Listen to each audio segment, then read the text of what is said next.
Това, което искам да кажа, ще го кажа първо в залата. Вече ако имате допълнителни въпроси, ще ви отговарям. Извинявайте. За кое? За националното радио. За Фокус и за Радио 9. Ние пак сме вътре. Тук е доста лошо, така че много кънтим. Ред, законност и справедливост е единствената политическа сила, която може да направи декриминализация на ямболската мутризация на политическата система.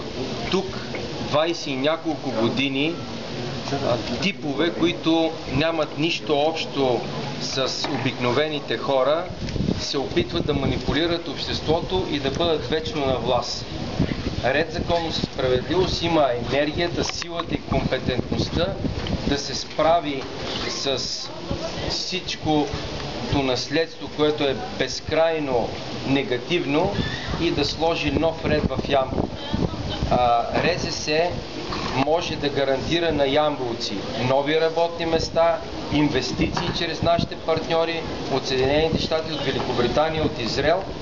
И аз съм убеден, че народните представители от Ред, законност и справедливост, които могат да бъдат изненада и най-вероятно ще бъдат двама, ще направят толкова неща за Ямбол, колкото не са направили всички останали политици за 24 години.